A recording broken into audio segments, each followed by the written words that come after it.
Olá, queridos. Saúdo a todos com a graça e a paz do nosso Senhor e Salvador, Senhor Jesus Cristo. Essa é a classe de adultos da Igreja Evangélica dos Irmãos em Macapá, no centro, ou no bairro Central. E estamos aqui para meditar, como sempre fazemos aos domingos, na Palavra de Deus. E antes de começar, vamos orar pedindo a direção de Deus naquilo que nós iremos fazer hoje. Oremos. Graças te damos, ó Deus, pelo privilégio que nós temos de fazer parte da tua família. Nós, pecadores que somos, nós que, como diz a tua palavra, andávamos desgarrados como ovelhas, cada um se desviando pelo seu próprio caminho, até que o Senhor fez cair sobre Jesus todo o peso dos nossos pecados, das nossas iniquidades. E Jesus se ofereceu como sacrifício pelos nossos pecados. E por causa do seu sacrifício, nós recebemos o perdão.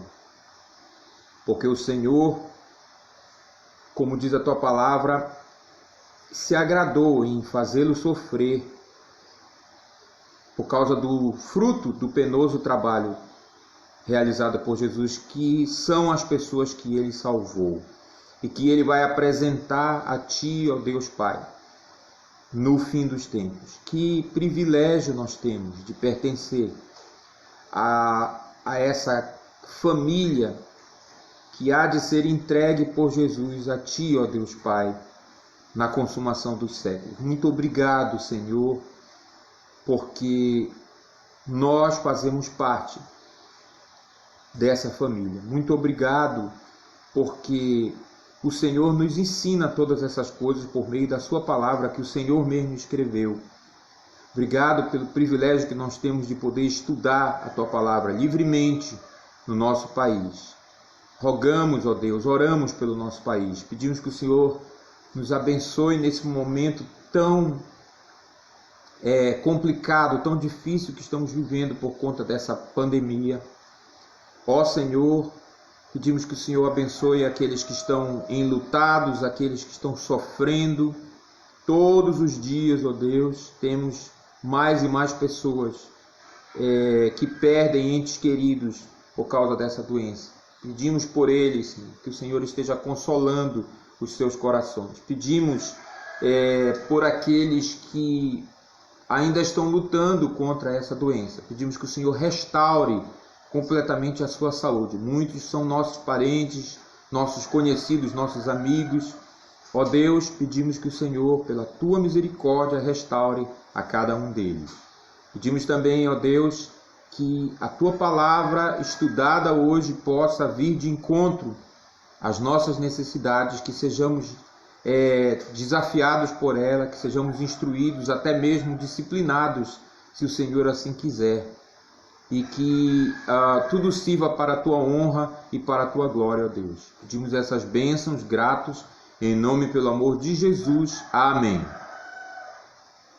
Olha, gente, esses galos não são nossos, tá? Se alguém aí tá querendo pedir aí um galo, vou logo avisando que não são nossos, tá? E hoje eles estão danados, né? Estão mesmo, né, dispostos a participar aqui da lição. Enfim, vamos em frente. Nós estamos estudando o livro de Atos, não é? Atos dos Apóstolos, e estamos aproveitando o material dessa revista, que é da editora Cristã Evangélica. A gente sempre gosta de mencionar, né, o material que a gente está utilizando, até para dar o crédito aí, né, para os irmãos que tão diligentemente têm se dedicado a esse trabalho. Hoje, o comentarista que escreve dessa lição é o pastor Silas Arbolato da Cunha. E a lição começa aí na página 74. É a lição de número 14 de um total de 17, né? Estamos aí já caminhando para o final dessa revista. Acho que estamos entrando no 10º mês, né, aí sem reuniões presenciais na igreja. Claro que a gente já lamentou isso e lamenta, né, várias vezes. Não esperava que passasse tão rápido, né,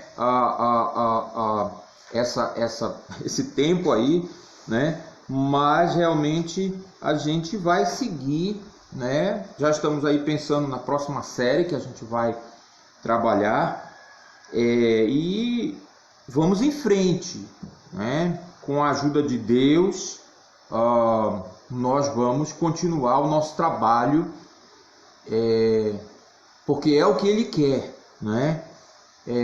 Deus tem realmente sido bastante misericordioso conosco. Nós temos tido a oportunidade de continuar. Nós temos aí essas mídias sociais, digitais, que nos permitem chegar até a casa dos irmãos ou até onde os irmãos estão. Nunca é demais a gente mencionar que realmente isso é bênção, né? Uma bênção muito grande que a gente possa fazer isso. Algumas pessoas já me relataram isso, que não tinham acesso a estarem na igreja no momento da lição, têm sido abençoadas, são gratas a Deus, porque por conta da situação que nós estamos vivendo, estão tendo essa oportunidade. É verdade que alguns, se não todos nós, eu pelo menos também, a gente sente falta daquele momento de interação que nós costumamos ter nas nossas lições de escola dominical. Eu estou, inclusive, cogitando da possibilidade de começar a fazer as lições por um aplicativo de aula propriamente dito, né? O Zoom, o Google Meet, eu ainda não decidi ainda, estou verificando aí qual é a melhor plataforma para a gente fazer isso, para que a gente retome, né, aquele momento interativo nas nossas lições que a gente aprecia tanto. Eu gosto dessa interação, né? A gente tem a palavra de Deus, que é a nossa única regra infalível, né, que norteia a nossa fé, que norteia a nossa prática, que norteia a nossa vida inteira. E não há por que temer, não é, a colocação de posições, até posições às vezes divergentes das nossas. Nós temos a palavra de Deus. O apóstolo Paulo, lá em Filipenses, vocês se lembram, ele disse isso para a igreja lá. Ele estava dando instruções, ele estava dizendo como é que eles deveriam viver, né? E num determinado momento eu acho muito interessante, ele diz: olha, todos nós que somos perfeitos, e é curioso que ele tinha acabado de dizer que ele não tinha atingido a perfeição ainda, né? Parece contraditório, né? Mas na realidade, quando Paulo fala de perfeição, da primeira vez que ele cita, claramente pelo contexto ele está se referindo à glorificação, não é?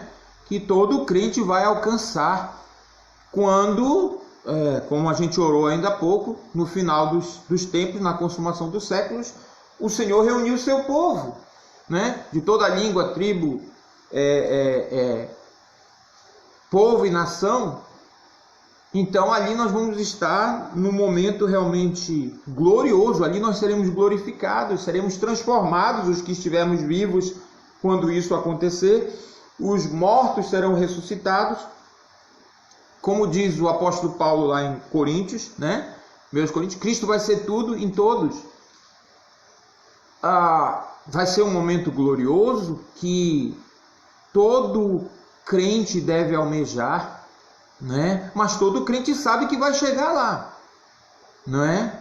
Então, Paulo diz claramente lá: olha, eu ainda não alcancei, não é, esse momento, mas uma coisa eu faço, eu esqueço as coisas que ficam para trás e prossigo para o alvo, que é o prêmio da soberana vocação de Deus em Cristo Jesus. É aquilo para que ele foi chamado.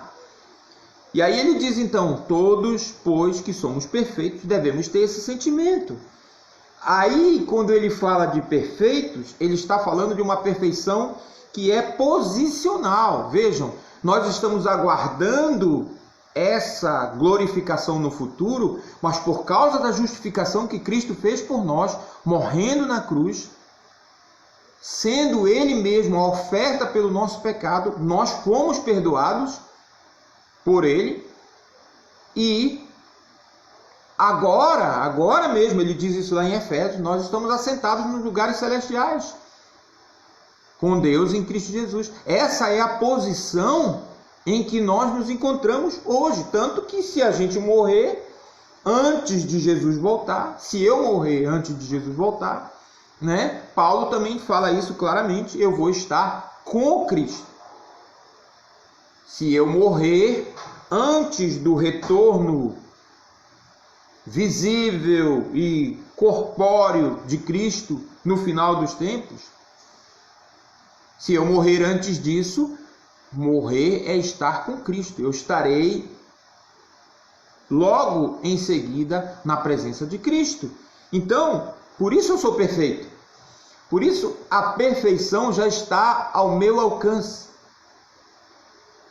E isso é o que Paulo quer dizer quando ele diz todos, pois que somos perfeitos, tenhamos esse sentimento. E então ele diz uma coisa que eu acho maravilhosa. Ele diz, e se porventura vocês pensam de outra forma, isso também Deus vai esclarecer para vocês. Paulo não tinha a menor dúvida de que, pelo estudo da palavra de Deus, o Espírito Santo que está em nós, em cada crente que se converte, nós vamos falar sobre isso hoje mais um pouco, ele não tinha a menor dúvida que com o estudo da palavra de Deus, com o estudo diligente, com o estudo com temor, com tremor diante de Deus, ajudados pelo Espírito Santo que está em nós, todo crente pode chegar a toda a verdade, como o próprio Jesus disse, falando aos seus discípulos que o Espírito Santo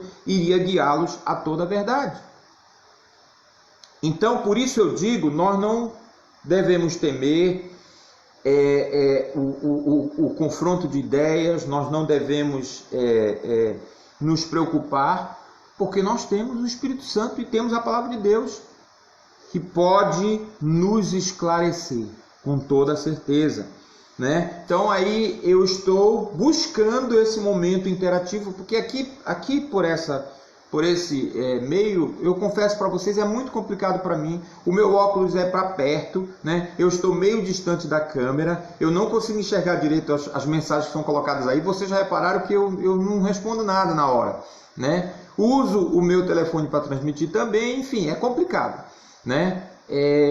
Mas eu estou procurando uma outra plataforma, tentando aqui criar um jeito da gente poder fazer isso, para que esse momento interativo possa retornar aí às nossas lições, para que elas não sejam meras prédicas, né? Em que só eu falo e vocês escutam aí. Quando eu posso, né? Eu respondo aí algumas questões que são colocadas, mas normalmente eu faço isso no privado, né?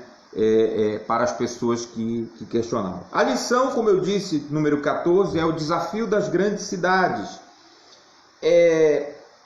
Aqui logo no título tem uma coisa que a gente precisa deixar claro aqui, né? Quando o pastor Silas, ou quem escolheu aqui o nome da lição, não sei se foi ele, né?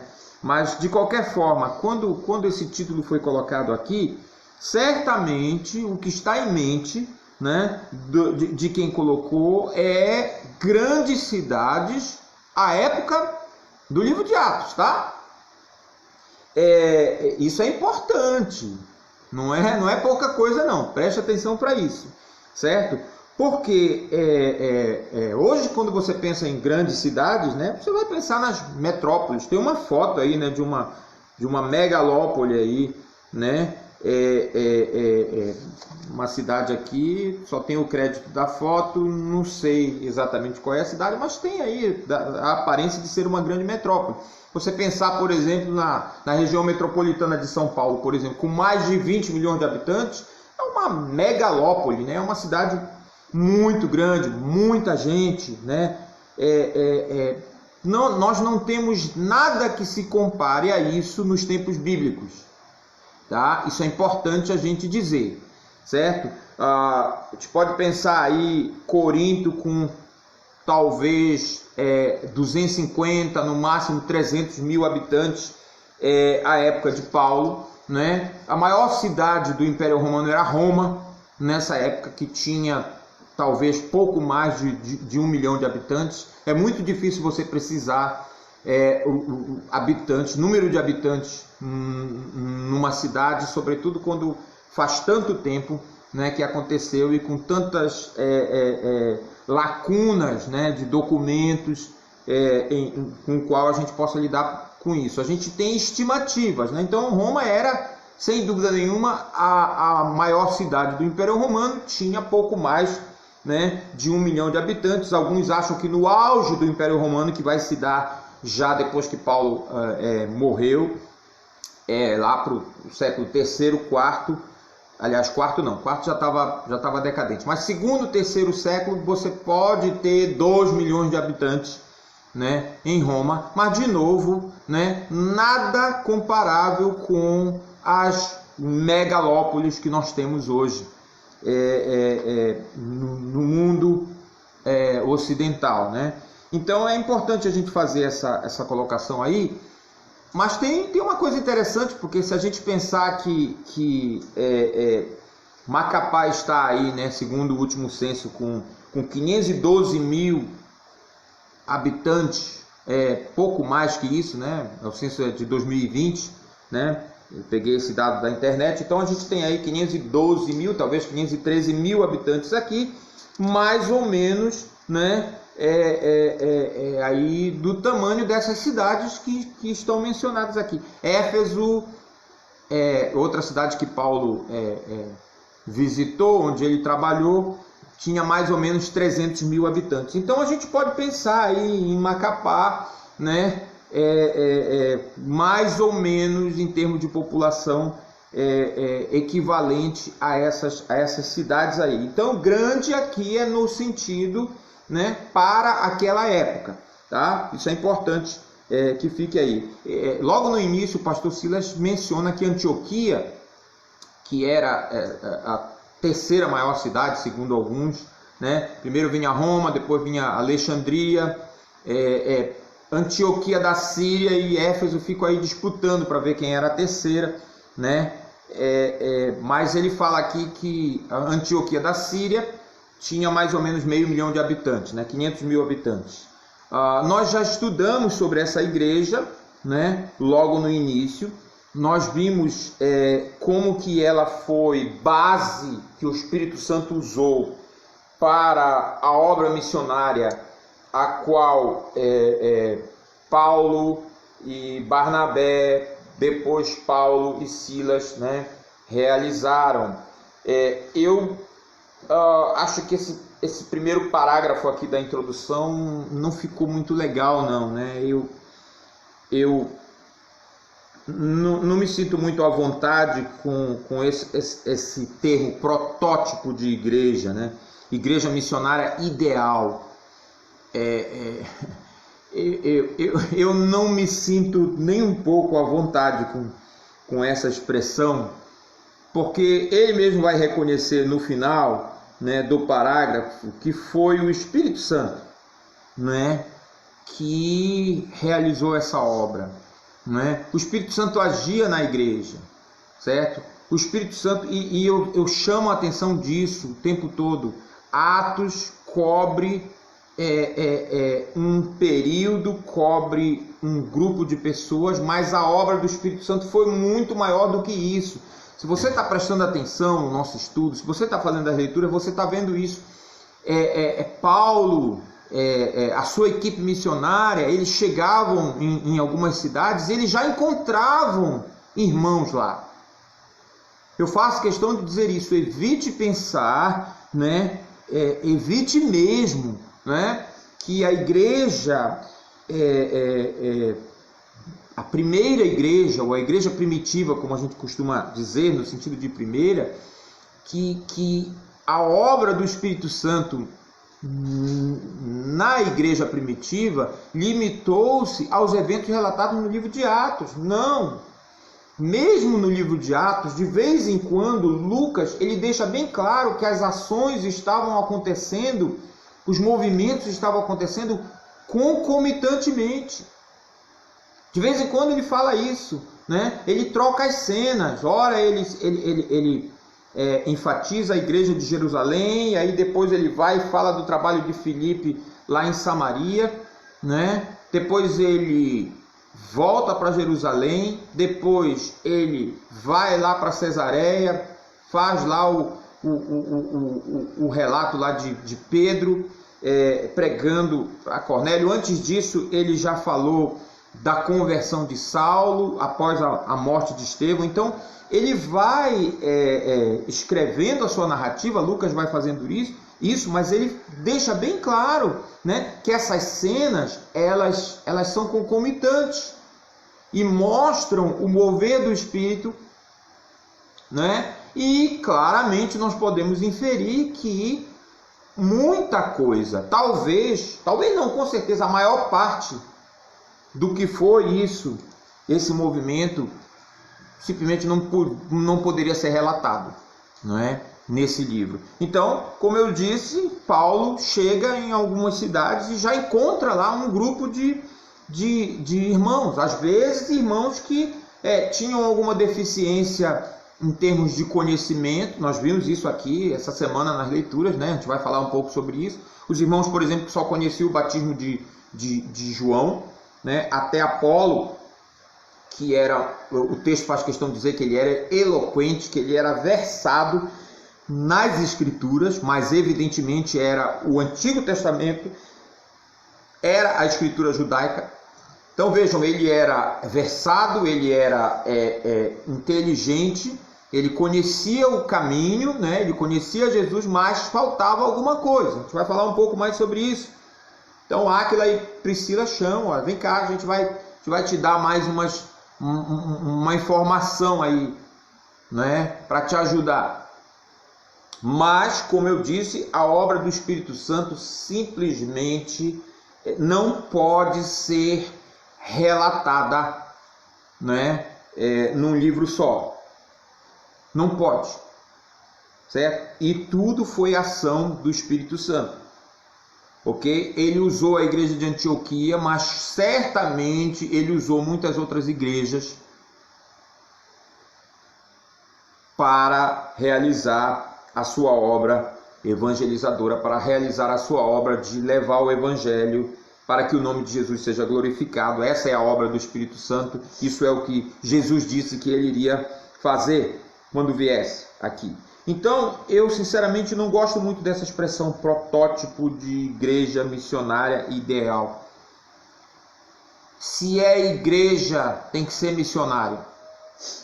Se é igreja, tem que ser ideal. Nós não precisamos de protótipos, nós não precisamos de modelos. O que nós precisamos é seguir a palavra de Deus, seguir as instruções que Jesus nos dá. O que nós precisamos é fazer o que ele disse que a gente tem que fazer. Pregar o evangelho a todas as pessoas, batizar os que creem e ensinar a guardar todas as ordens de Jesus. Se é igreja, tem que fazer isso. Se não está fazendo isso, não é igreja. É simples assim, gente. É simples assim.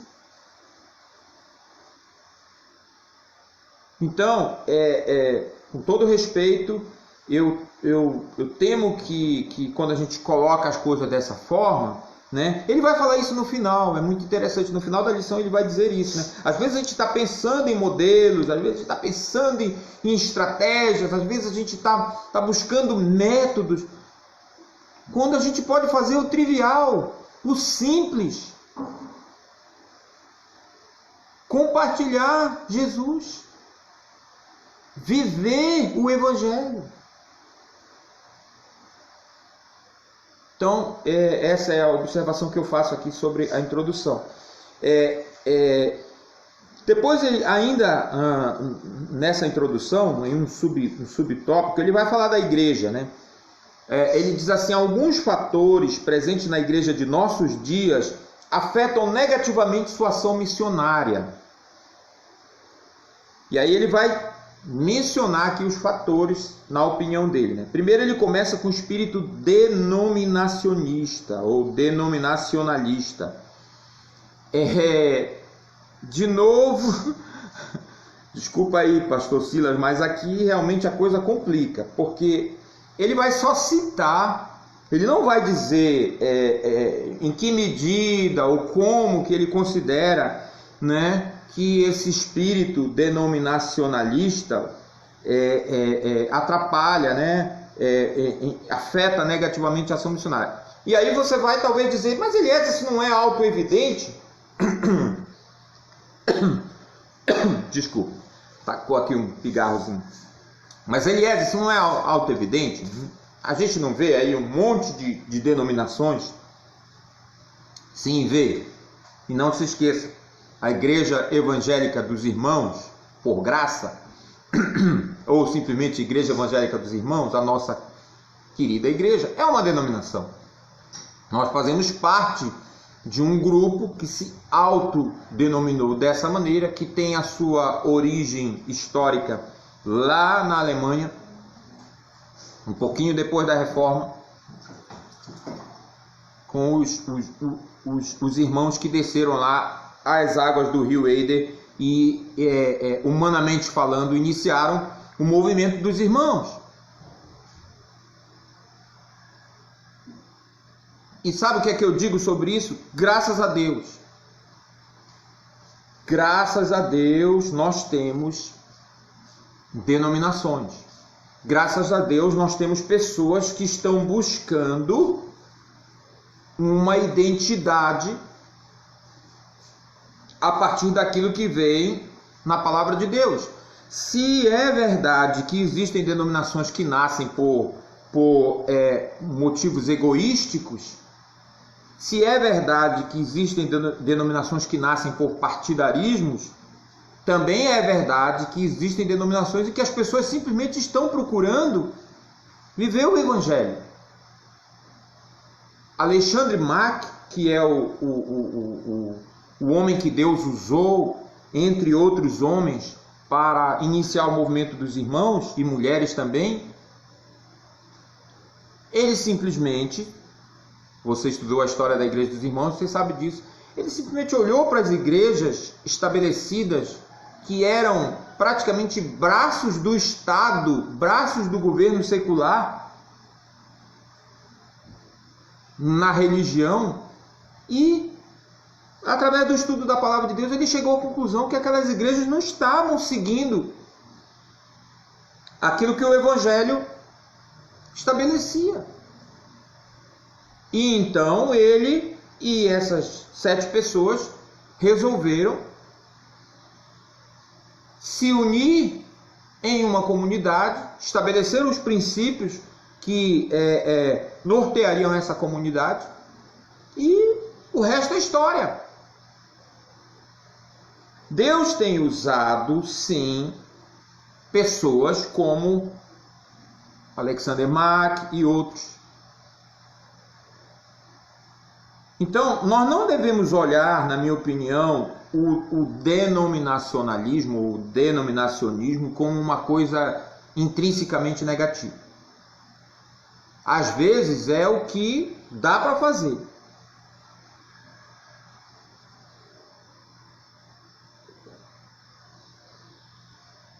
J.I. Packer, que já está no céu, né? Ele... Quando saiu da igreja que ele frequentava, quando a cúpula da igreja se desviou de uma coisa que ele entendia que era claramente a instrução da palavra de Deus, ele escreveu um manifesto público. E ele disse isso claramente: às vezes a última coisa que você pode fazer por amor a uma denominação Foi mais ou menos isso que ele disse. Uma organização é sair dela. Quando você vê que ela está se desvirtuando, às vezes a última coisa que você pode fazer, a última prova de amor que você pode dar para aquela organização é simplesmente sair dela. E ele fez isso. Então, eu vou dizer de novo, e vou encerrar esse tópico, esse ponto aqui sobre denominacionalismo. Às vezes não tem outro jeito.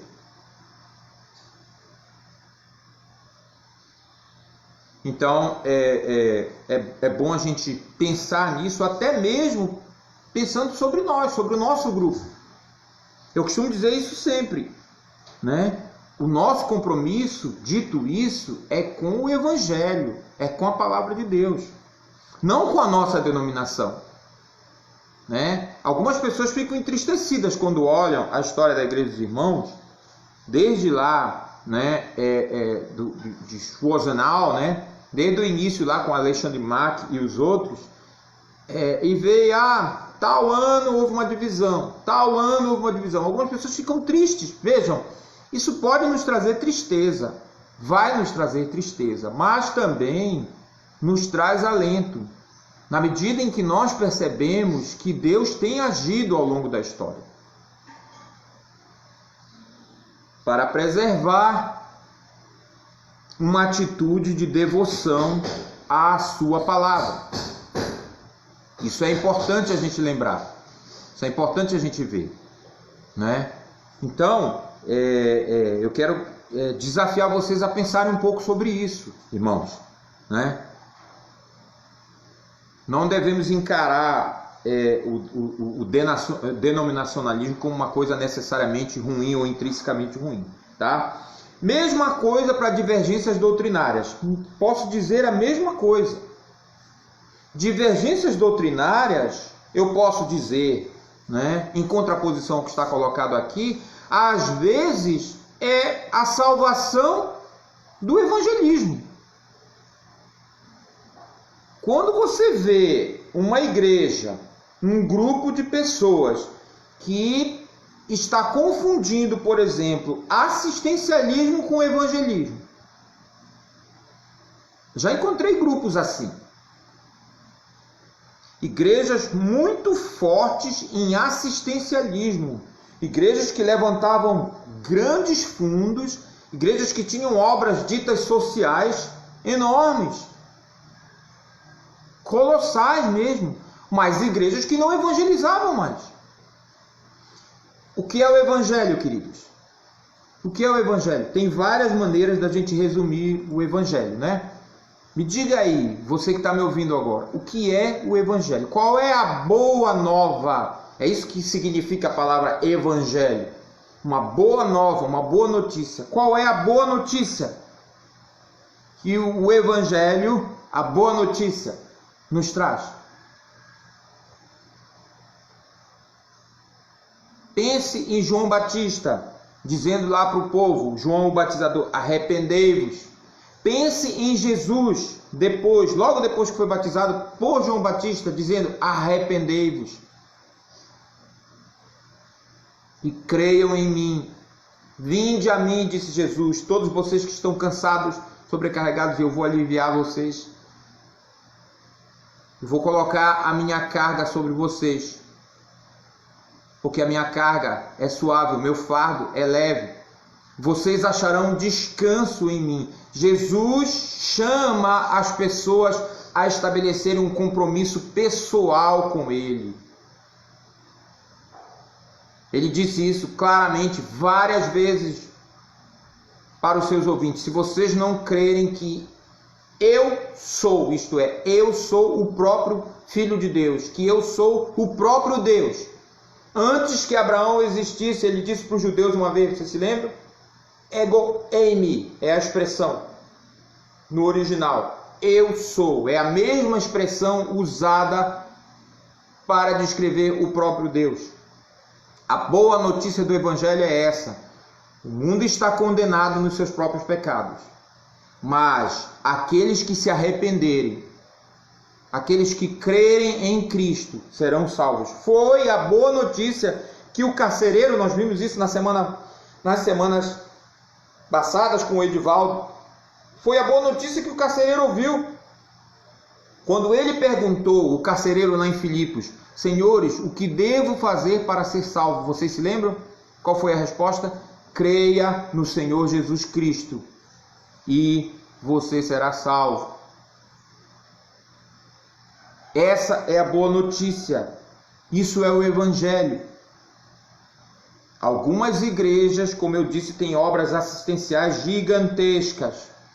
Atendem os pobres, os necessitados, tem hospitais, tem casas filantrópicas, tem abrigos, albergues, sei lá o que, escolas e um monte de coisa, mas não falam mais da condenação a qual o mundo inteiro caiu com o pecado de Adão. Não falam mais da necessidade de arrependimento, da necessidade de confissão de pecados.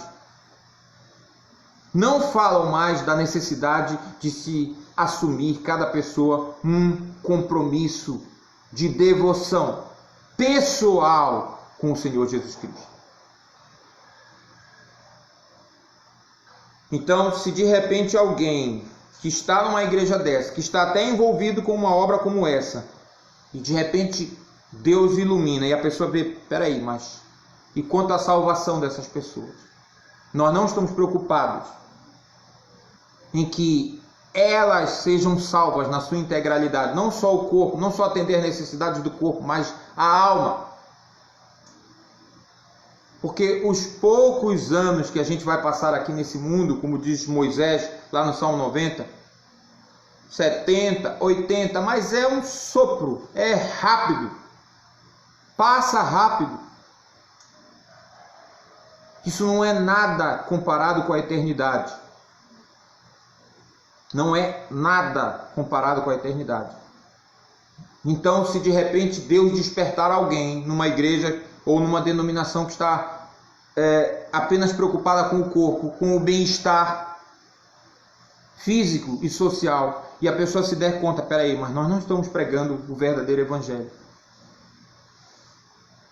Aí vai surgir uma divergência doutrinária grave e não vai restar para essa pessoa uma outra solução que não seja sair. Não vai restar outra solução que não seja essa. Diferenças de forma de governo e costumes. De novo, faltou esclarecer como é que isso pode interferir negativamente na evangelização. Competição sectarista de algumas igrejas, mensagem confusa, perda dos referenciais de como ser igreja, etc. Aqui, gente, aqui é perda total, tá? Uma igreja que não sabe mais o que é ser igreja. Uma igreja que está aí numa competição sectarista, né, com outras igrejas, né? Uma igreja que tem uma mensagem confusa, talvez nunca foi igreja, ou deixou de ser igreja em algum momento. Vocês estão entendendo o que eu quero dizer? E daqui a pouco talvez vai ficar mais claro para vocês o que eu quero dizer com isso, mas o evangelho ou o evangelismo só é afetado se a igreja não tiver saúde. E quando eu falo de igreja, eu não estou me referindo à organização da igreja, eu não estou me referindo à liderança da igreja, eu estou me referindo a cada um de nós, porque cada um de nós é que somos igreja. Esse estudo, acima de tudo, me mostrou, eu, Eliezer, que eu não sou tão crente como eu pensava que era. Que eu não estou tão envolvido com essa tarefa de evangelização como eu pensava que estava.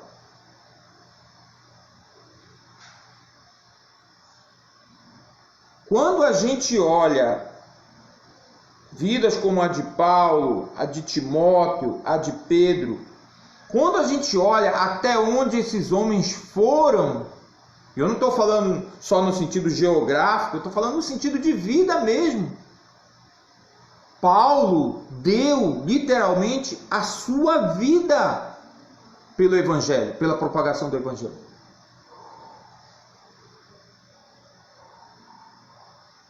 Você viu isso nas leituras dessa semana? Ele chegou a dizer claramente lá para os presbíteros de Éfeso: olha, a minha vida não importa para mim. O que eu quero é completar a carreira, o ministério que eu recebi do Senhor Jesus. Isso é o que interessa para mim. Estava na leitura de sábado, né? De ontem. Ele diz isso claramente, lá, falando com os líderes da igreja de Éfeso. Vou para Jerusalém, o Espírito já me revelou, disse ele, que me aguardam tribulações, sofrimento, mas isso não importa. O que eu quero é completar a carreira, o ministério que eu recebi de Jesus. Como não ficar impactado com umas palavras como essas? Como? Então, esse estudo tem mostrado isso para mim. E aí digo, se nós estamos meio que perdidos sobre o que é ser igreja, Deus está falando conosco. Eu tenho certeza disso, eu tenho dito isso para as pessoas, eu tenho dito para vocês aqui. Eu tenho falado para vocês.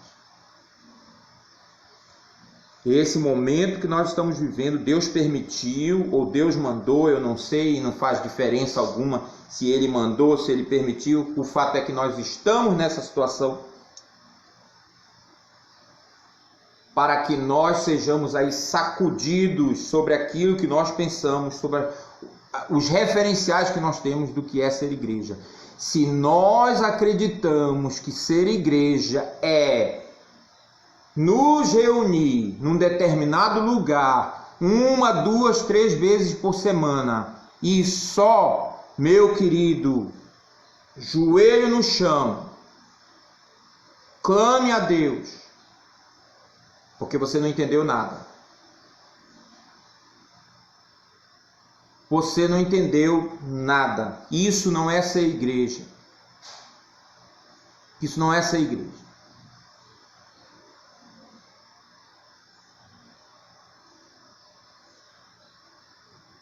Ninguém que só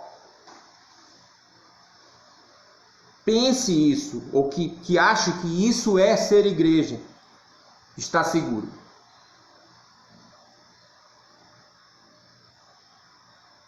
E nós precisamos parar e pensar nisso. Quanto nós estamos afetados, quanto nós estamos impactados pelo fato de não podermos nos reunir lá onde a gente reúne, lá na nossa sede. Até onde pode ir esse impacto? Falando português bem claro, até onde esse soco pode lhe machucar, pode lhe ferir? Pare e pense nisso. Será que nós não estamos acostumados demais com essa rotina? Quando nós começamos aqui, eu ainda consigo enxergar aqui o número de visualizações. Quando nós começamos aqui, nós tínhamos no início 42 pessoas visualizando a lição ao vivo aí, enquanto eu falo aqui. Agora o Facebook está me mostrando aqui 19 pessoas. Aumentou para 20 agora. Entrou um. Pelo menos é o que parece aqui. Mas já foram 42. Depois foi caindo, agora está em 20. Ah, tudo bem. Algumas pessoas se adequaram, algumas pessoas descobriram que esse horário nem é muito bom, o que eu não consigo entender, porque se não tivesse pandemia a gente estaria na igreja, são 10h14 agora, todo mundo na igreja. Aliás, é por isso que eu já decidi que nas próximas lições que eu der, eu vou começar às 9. Esse negócio de 9h30 não está dando muito certo, não. Não está dando muito certo. Porque na realidade é às 9 que a gente vai para a igreja. Se a gente se acostumar a chegar na igreja 9h30, nós vamos ter problema para voltar para o nosso horário costumeiro de escola dominical. No início eu comecei 9h30 porque a gente não sabia direito como é que a coisa ia funcionar.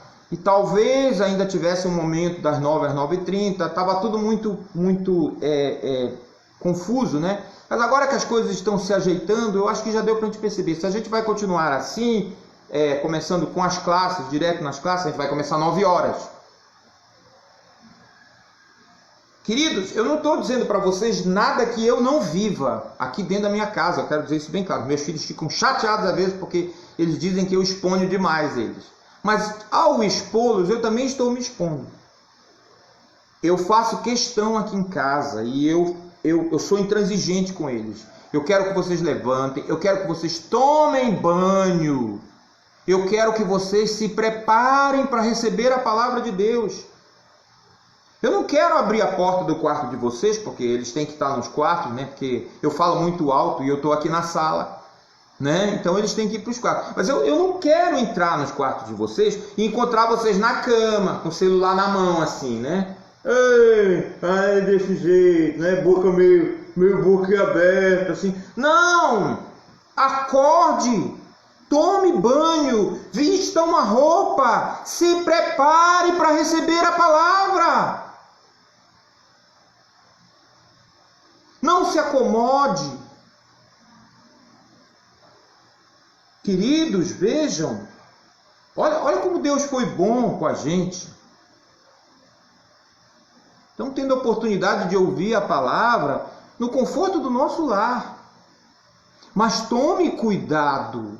Tome cuidado.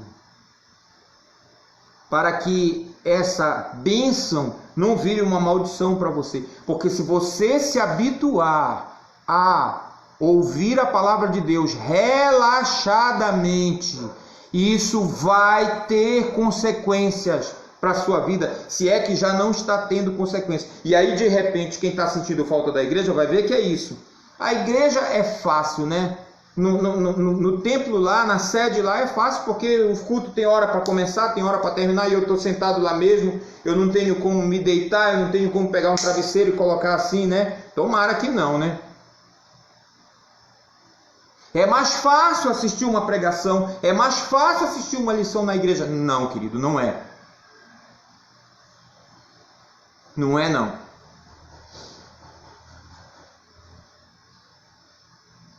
Porque se também você está lá e a sua mente não está lá, e apenas por uma convenção social, porque vai ficar feio demais para você cochilar lá na frente de todo mundo, mas se no final das contas o seu coração não está naquilo, não tem diferença nenhuma. Por quê? Sabe por quê? Deus conhece o seu coração. Deus conhece o seu coração.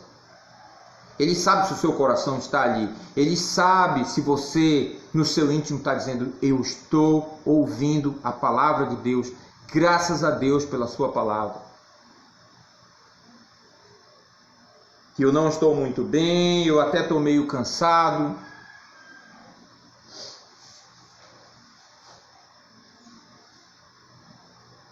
Mas eu estou ouvindo a palavra de Deus. Eu estou ouvindo a palavra de Deus. Então Deus conhece, Deus sabe. Então nós devemos pensar nisso. Devemos pensar nisso e refletir. E como eu disse, a consequência nem é tanto dos fatores que estão mencionados aqui, mas da atitude do coração de cada um de nós. Então, se nós perdemos esses referenciais de como ser igreja, aí o conselho que Jesus deu para a igreja de Éfeso lá em Apocalipse vale para nós, não é não? Vocês lembram do conselho? Primeiro ele repreendeu a igreja, ele disse: tu abandonaste o teu primeiro amor, evidentemente se referindo àquele primeiro instante, ou aqueles primeiros... Paulo passou algum tempo lá, né? 3 anos, né? eu consigo imaginar aquela igreja bem vibrante, não porque Paulo estava lá, mas porque o Espírito Santo, por meio de Paulo era um cara incansável, ele ia nas casas, ele pregava para as pessoas viam Paulo em ação, as pessoas olhavam Paulo e diziam, puxa, como Deus usa ele, eu quero ser usado dessa forma. Nada incentiva mais você a evangelizar do que você vê um evangelista em ação. Você já teve essa oportunidade? Tomara que sim, né? É uma coisa maravilhosa. A Lloyd conta uma história que eu acho maravilhosa. Uma história sobre o nosso pai, o pastor Eulálio. É linda essa história, eu gosto muito. Desculpa, é meu pai, né? Mas eu tenho que contar essa história, porque é maravilhosa demais. É meu pai e minha irmã, mas enfim. A Lloyd, a igreja saía para evangelizar. Olha, eu não estou aqui querendo dar uma de saudosista, não estou querendo dizer que a igreja tem que voltar a fazer isso. Eu acho, pessoalmente, eu vou ter que fazer esse parênteses aqui, eu acho hoje meio complicado a gente fazer isso. Tem muita gente batendo na porta das pessoas e às vezes levando mentira, né? Enfim, eu creio que não é a melhor estratégia hoje, mas enfim, na época a gente fazia isso, né? E aí a Lloyd caiu para ir lá com o papai, né? Ficou para ir com o papai. E a Lloyd contava essa história, não sei se ela ainda se lembra, mas ela foi com o papai, bateram na casa de uma senhora, e aí o papai explicou, nós somos da igreja dos irmãos, a gente queria conversar com a senhora um pouco, fazer uma visita e tal. A senhora foi muito delicada, né? Permitiu que eles entrassem na casa, entrou o papai, a Lloyd era uma jovem, né? Uma adolescente talvez, e aí a Lloyd lá, mais ouvindo, né? Mais acompanhando o papai, né? E o papai perguntou para a senhora, como é que está a senhora, tudo bem? Aí a senhora começou a falar, ele falou alguma coisa do tempo, né? Como estava, né? O sol, sei lá, não me lembro dos detalhes. A Lloyd diz que se distraiu, né? Ela acha que foi por poucos minutos, né? Não durou muito, né? Enfim, ela se distraiu, né? Olhou alguma coisa na casa, se distraiu. Quando ela voltou, né, para lá, para onde ela estava, o papai já estava com a Bíblia, né, com a senhora dizendo, olha, porque veja bem, olha só o que está escrito aqui. Aqui, Jesus disse assim, com a Bíblia aberta, já, né, olhando e apontando, e a senhora olhando, e ela disse, que isso? Né? De novo, pode ser que tenha sido a distração da Lloyd, né? Que pode até ter demorado muito tempo, mas a Lloyd ficou absolutamente impactada com a habilidade que o papai demonstrou em compartilhar o evangelho com aquela pessoa. Bom, vocês que conhecem a Lloyd e que já viram como ela faz isso, vocês vão atestar que realmente foi um impacto tremendo. Então, essas pessoas lá da igreja de Éfeso e das outras igrejas onde Paulo trabalhou, elas viam Paulo trabalhar.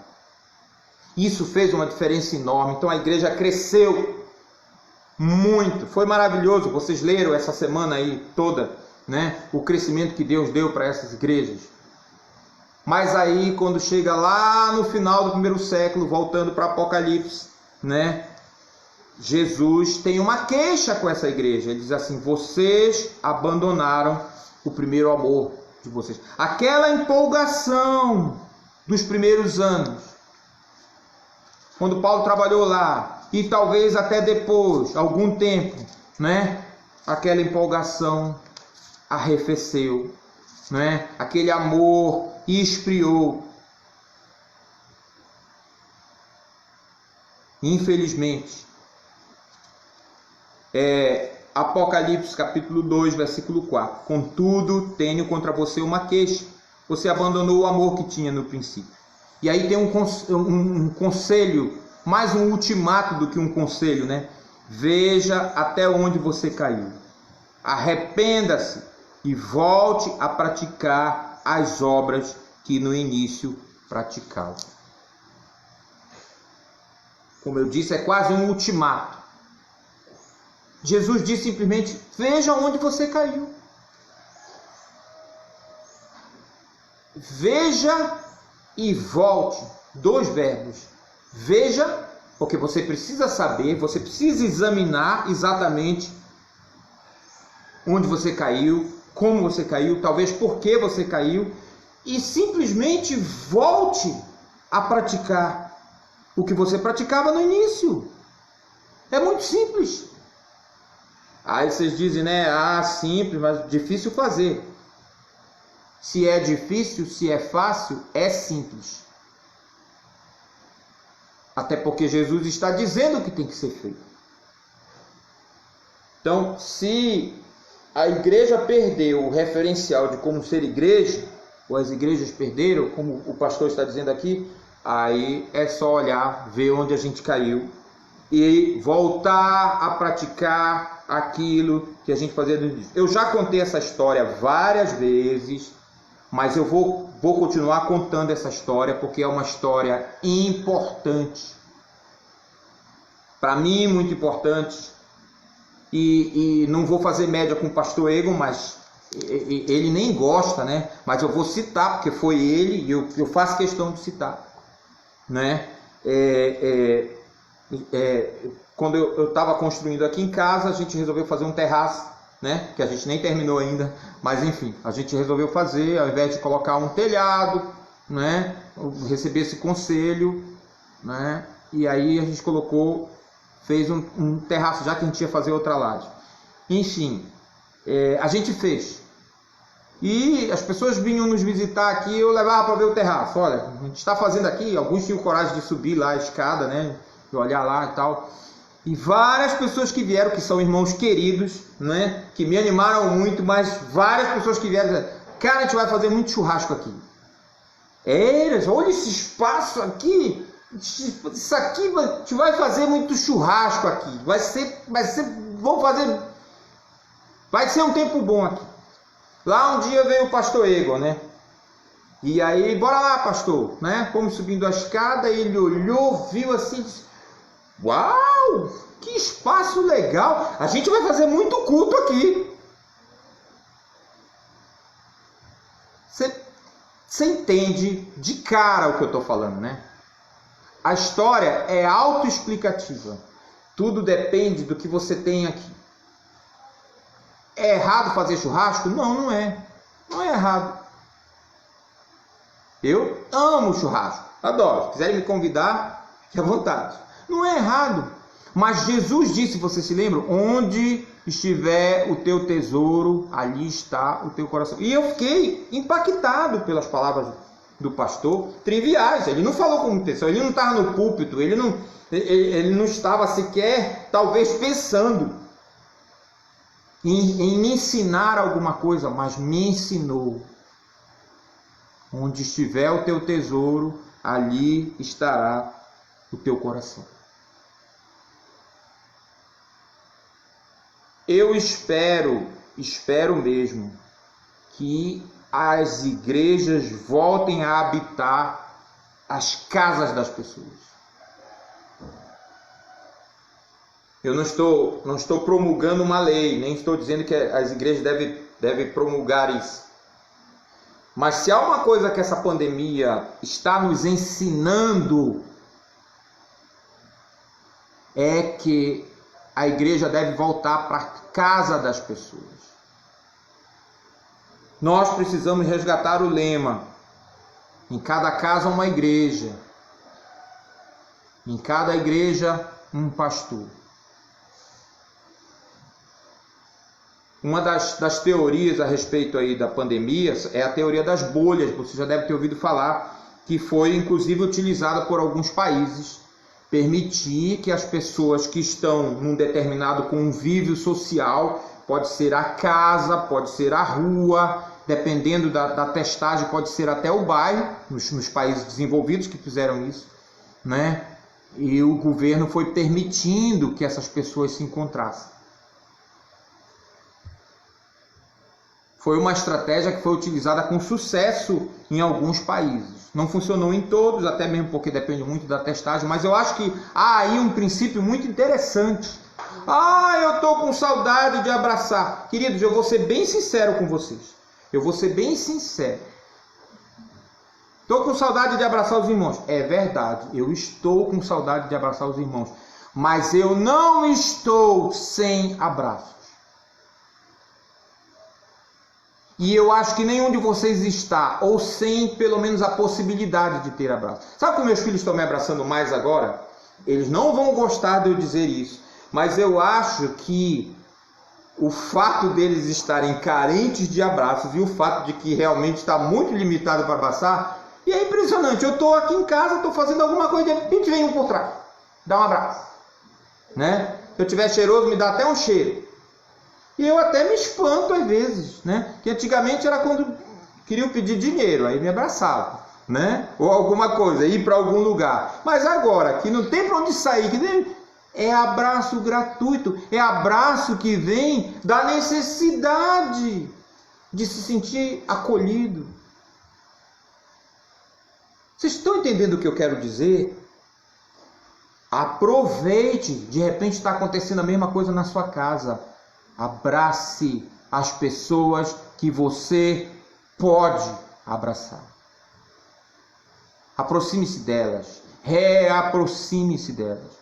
Às vezes sem jeito, às vezes, né, assim, né, provavelmente vão lhe olhar com aquela cara, que tu quer?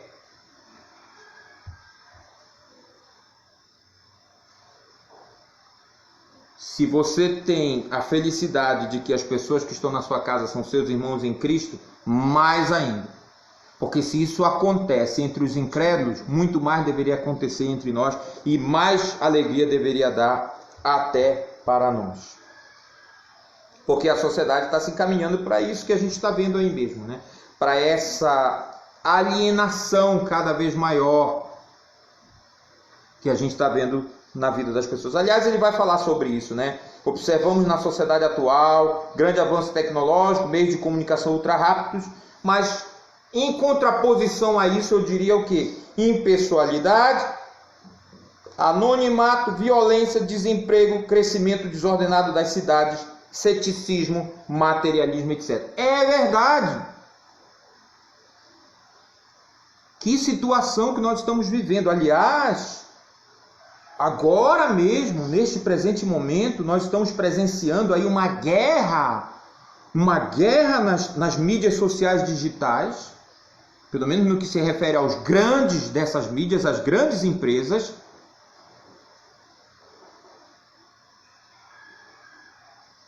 Vocês estão acompanhando, né? Vocês estão vendo. Há uma guerra que, na verdade, está revelando, primeiro, quão dependente a sociedade está ficando de verificar, a palavra talvez melhor não seja essa, porque verificar dá a ideia de veracidade, né? Mas de olhar, né? As pessoas estão cada vez mais ávidas por estarem conectadas nessas mídias sociais digitais. E elas são fabricadas, elas são pensadas exatamente para isso. Cada mídia dessa tem uma multidão de engenheiros, de psicólogos, de estudiosos do comportamento, de influencers, de não sei mais o que, trabalhando quase que 24 horas com um só objetivo: fazer com que você fique ligado nessa mídia social digital o tempo todo. Isso eles não escondem de ninguém. Isso é claro. Eles querem que você fique muito tempo ali, né? Com o dedinho nervoso lá, olhando. E isso tem trazido consequências, especialmente para a vida familiar. Isso está sendo estudado e vai ser estudado ainda muitas vezes. As pessoas estão hiperconectadas no mundo virtual, digital, ao mesmo tempo que estão solitárias dentro das suas próprias casas. Na medida em que cada um fica na sua ilhazinha, né, de tela aí de colorida, e Taut, né? Aí só. Logo no início da pandemia, rolou um meme aí nas redes sociais, que vocês devem ter visto, né? Um rapaz gravou um vídeo engraçado, né? Esse rapaz, ele falando, essa pandemia, eu não descobri que essa menina que mora aqui em casa é minha irmã? Legal ela! Uma brincadeira, né? Mas ironizando o fato de que às vezes nós estamos hiperconectados nessa blogosfera aí, né? Nessa nuvem aí digital, e não estamos conseguindo nos relacionar com as pessoas que estão dentro da nossa casa, com as pessoas que estão fisicamente diante de nós. Então essa é a realidade na nossa sociedade hoje. E a igreja lá no primeiro século foi chamada para ser relevante àquelas cidades, àquelas sociedades, e nós certamente fomos chamados para sermos relevantes à nossa sociedade, na nossa cidade. E os desafios, queridos, estão colocados aí para nós. Não dá para você colocar, na minha opinião, um versículo bíblico num dia na sua rede social digital, mídia social digital, e no dia seguinte você colocar um post ofendendo, às vezes com palavras de baixo calão mesmo, a autoridade do seu país. E eu não estou defendendo presidente nenhum aqui. Quando eu falei da guerra, vocês sabem aí que tem um presidente aí que não é o nosso, ele foi cancelado nas redes sociais e fez por merecer. Fez por merecer, porque sem pegar numa arma, sem disparar um tiro, ele foi, num certo sentido, responsável pela morte de algumas pessoas. Na medida em que ele incitou, em que ele disse para essas pessoas, vão lá e façam isso em detalhes. E infelizmente, muitas pessoas ouviram o mau conselho dele, se insurgindo contra, até prova em contrário, né, o sistema todo do país lá. Vejam, o que esse cara propõe é simplesmente uma política de terra arrasada. Porque se eleição só vai valer quando eu ganhar, acabou, já era. Não estou politizando nada. Eu estou no mesmo assunto, tá, queridos? Eu estou no mesmo assunto. Fez por merecer. Fez por merecer. Mas a coisa é real. Essas empresas têm poder, essas empresas são sim capazes de, num cliquezinho, cancelar o sujeito. Pode ser o presidente da maior superpotência do mundo, mas eles têm esse poder nas mídias deles de fazerem isso. Isso já está posto. Isso é um processo que não vai ter volta, é inexorável isso.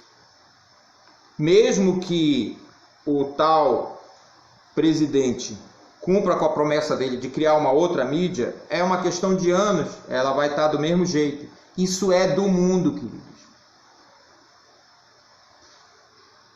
O meu ponto é conosco, tá? Eu não posso colocar um versículo bíblico na minha mídia social e no outro dia chamar a maior autoridade do meu país de mentecapto, de... Enfim, não vou perder tempo aqui.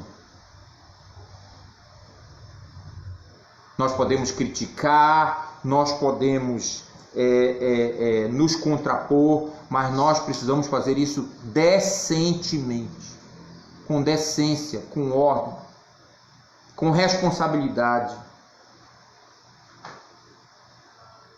Com responsabilidade.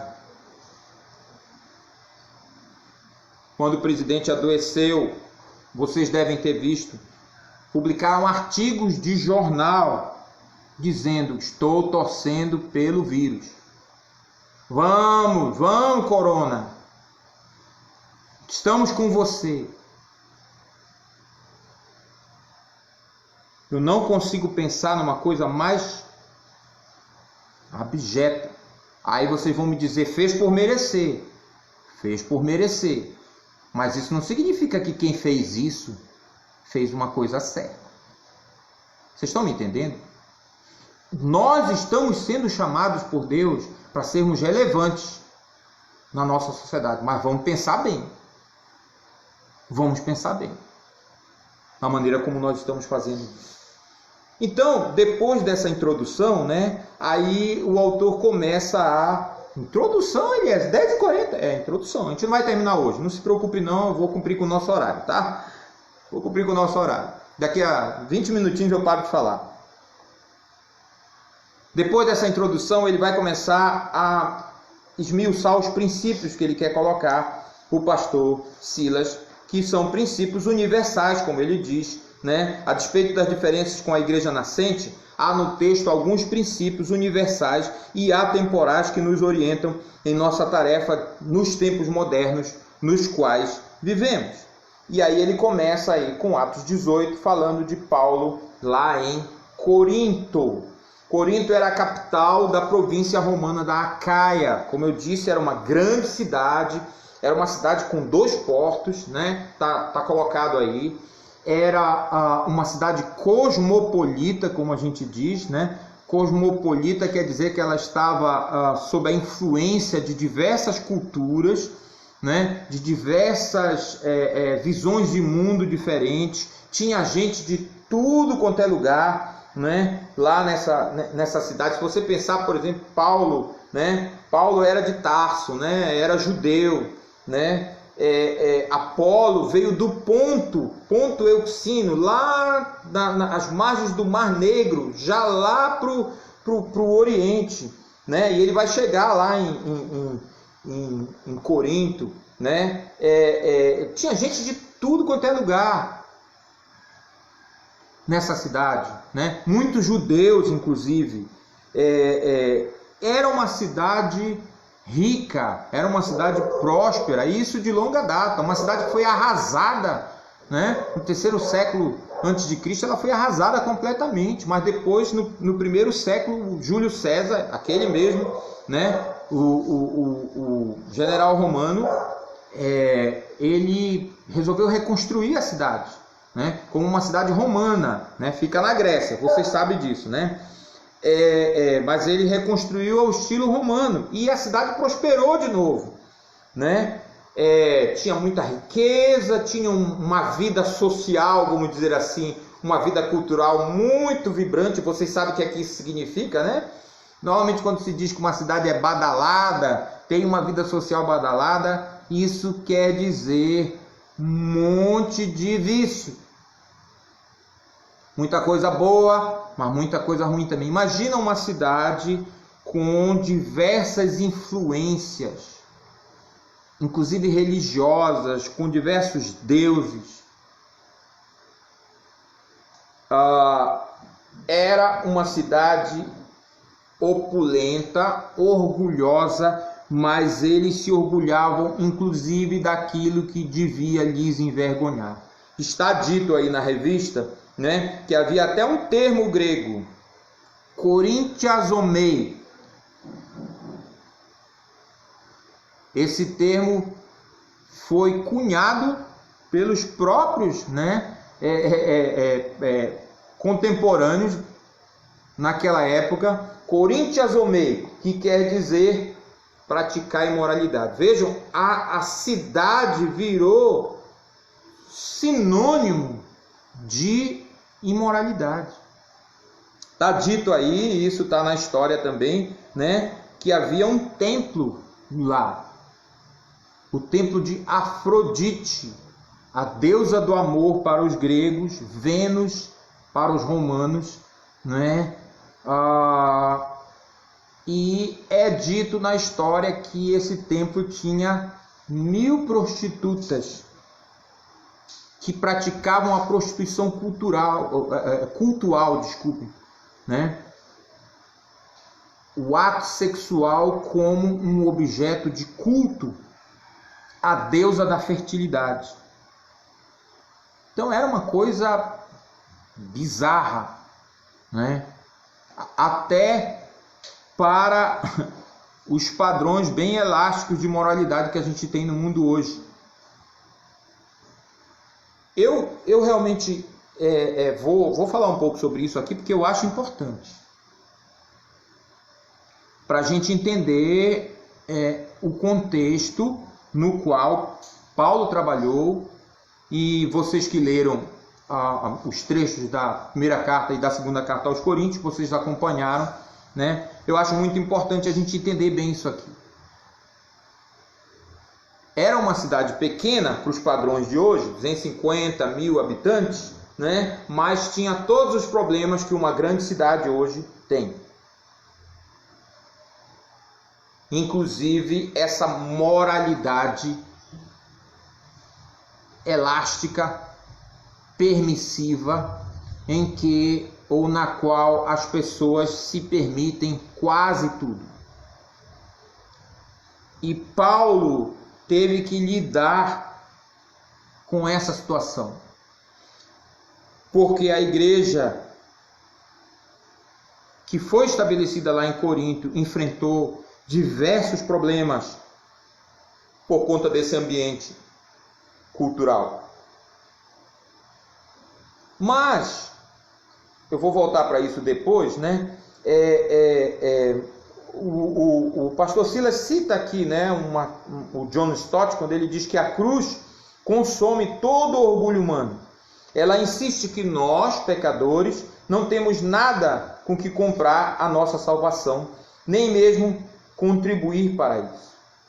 A localização de Corinto era favorável para a pregação do Evangelho pelas seguintes razões: abertura às mudanças, concentração de recursos, potencial para contato relevante com as comunidades em redor. Eu vou falar de novo, tá?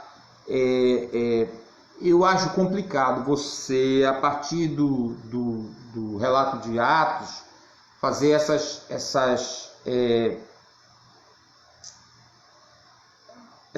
levantar essas questões. Eu estou sendo bem sincero com vocês. Até porque abertura às mudanças, para mim, é uma coisa que pode ser bom, mas pode ser muito ruim também. Você já encontrou aquelas pessoas? Aliás, a melhor ilustração para isso, que eu acho, pode não ser muito erudito, mas eu vou fazer mesmo assim. Vocês aí que são tão antigos quanto eu, vocês lembram do primeiro filme A Múmia, né? Aquele com Brendan Fraser ainda, de protagonista? Tem uma cena lá que é muito engraçada, né? Tem um nativo lá do lugar lá onde a múmia aparece, né? Ou reaparece. E eu acho muito interessante aquela cena, porque quando a múmia sai, né, e ele vai para cima dele, ele puxa uma corrente cheia de amuletos. Vocês lembram dessa cena? Vocês que viram o filme? Ele puxa uma corrente cheia de amuletos, né? Ele pega uma cruz, segura a cruz e fala lá algumas palavras mágicas e a múmia não recua, né? Aí ele pega um outro símbolo de outra religião, mostra lá, fala lá umas palavras mágicas também e a múmia não recua. Aí finalmente ele pega um outro símbolo, né? E aí mostra, né? E aí começa lá outras palavras, aí a múmia olha e diz: o símbolo dos antigos escravos, né? Aí ela dá uma parada. Esse rapaz ilustra para mim muito bem muita gente no nosso mundo hoje, aberto, né, às mudanças, mas o problema é que está aberto demais, está aberto a todo tipo de influência. Outro filme interessante sobre isso é A Vida de Pi, ou As Aventuras de Pi, parece, foi lançado no Brasil com esse nome. O garoto lá, né, descobrindo as várias religiões e absorvendo dessas religiões aquilo que lhe parecia mais razoável, né? Não ouviu o conselho do próprio pai, que disse para ele: olha, eu vou te falar uma coisa, acreditar em tudo é a mesma coisa que não acreditar em nada. Eu achei ótima essa frase do pai dele, um ótimo conselho que infelizmente ele não seguiu, né? Mas se você vai acreditar em tudo, né, é a mesma coisa que duvidar de tudo, né? Se você duvida de tudo, né? Eu não sei porque aquela música do Raul Gil faz tanto sucesso, né? Que ele diz que Lembra dessa música, do Maluco Beleza? Ele mesmo admite esse caminho, ou seja, de não acreditar em nada, de duvidar de tudo, né? De viver a vida aí, né? Ao sabor do vento ou da onda, né? E diz, olha, esse caminho que eu mesmo escolhi é tão fácil seguir por não ter onde ir. Controlando a minha maluquez, misturada com a minha lucidez, vou ficar, com certeza, maluco beleza. É a única coisa que você vai ficar mesmo, não vai te servir de nada.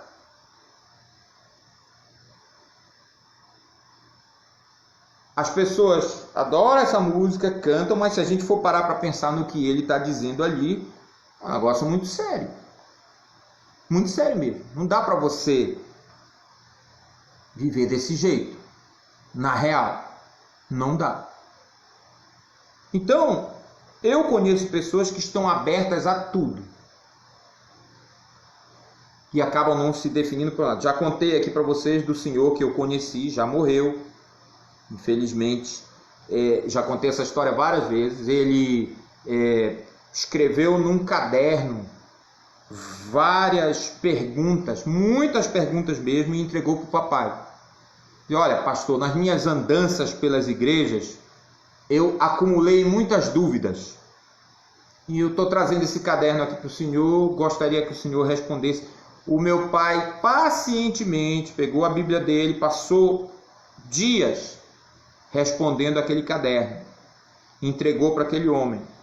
Eu temo dizer que aquele homem se leu aquele caderno, não aproveitou nada, porque até onde eu sei, ele morreu sem Cristo, sem reconhecer a Cristo como Salvador. Tomara que eu esteja enganado, mas é bom a gente realmente tomar cuidado. Então, o fato do caráter de estar aberto às mudanças, eu não sei, né? E sem falar que o Espírito Santo, isso é importante dizer, né? Ele derruba até o muro mais sólido, né? Ele quebra até a resistência mais resoluta. Basta você pensar em Paulo, né? Então eu não sei até que ponto o fato de uma cidade estar aberta às mudanças é tão significativo assim, né? Mas enfim, é o comentário que eu tinha para fazer a esse respeito. São 10h52, eu já vou terminar aqui, vou parar nesse ponto aqui, certo? Nós vamos continuar essa lição, e o meu desafio para você é você continuar lendo, certo? Esses textos, os textos que estão colocados aí, eu vou colocar mais alguns, tá? Ao longo da semana. E como eu disse, é assim que eu trabalho, eu vou dialogando aí com o texto, vou levantando questões, né? Eu vi que várias pessoas comentaram aí, eu vou dar uma olhada depois, né? Mas sintam-se à vontade para comentar e até mesmo discordar de mim, se você quiser, certo? Vocês que estão no grupo da classe, no grupo de WhatsApp, eu vou colocar algumas leituras complementares, vamos dizer assim, para a gente acompanhar ao longo dessa semana. Peço que vocês realmente, como disse o autor de Hebreus, suportem aí a minha exortação, parte de um coração sincero, um coração que realmente procura ajudar a mim mesmo e a vocês também, a respeito do ser igreja, a respeito do buscar a Deus e buscar fazer a vontade de Deus na nossa vida. Eu estou preparando a minha live de Natal, tá? É isso mesmo, não é brincadeira não. Minha live de Natal está quase pronta, né? Eu vou divulgar aí aqui na minha página, né, o dia. Eu vou falar um pouco sobre essa questão de paradigmas que eu acho que precisam ser quebrados, né?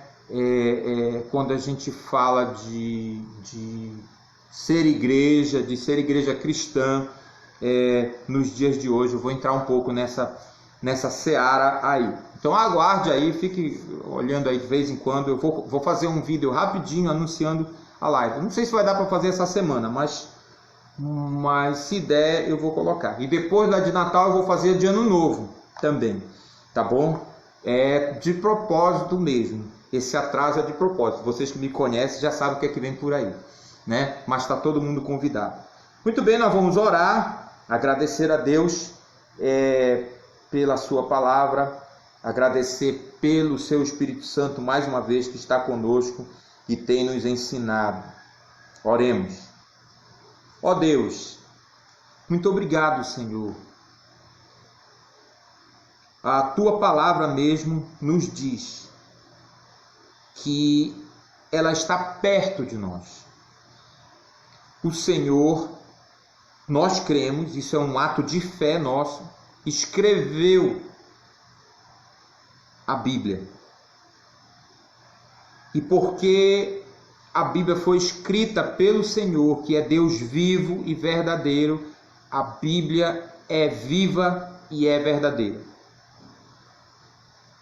E ela contém, como ela mesmo diz, toda a instrução que pode nos conduzir a viver da maneira como o Senhor quer que vivamos, a sermos piedosos, a agradarmos o Senhor com as nossas vidas, no falar e no agir. Por isso nós te louvamos, nós te bendizemos pela tua palavra, pela palavra encarnada que é o próprio Senhor Jesus Cristo, que rogou a ti, ó Deus Pai, que tu enviasses o teu Santo Espírito e tu atendeste a oração do teu Filho e enviaste no dia de Pentecostes sobre a igreja, para que o teu Santo Espírito esteja para sempre conosco. Nós também te adoramos, nós também te glorificamos pelo Senhor Jesus, pela vinda do Espírito Santo. E nós, ó Deus, queremos que o Senhor nos abençoe, mais até do que o Senhor tem nos abençoado. Permite-nos, ó Deus, pedir isso, muito embora saibamos que é o teu desejo,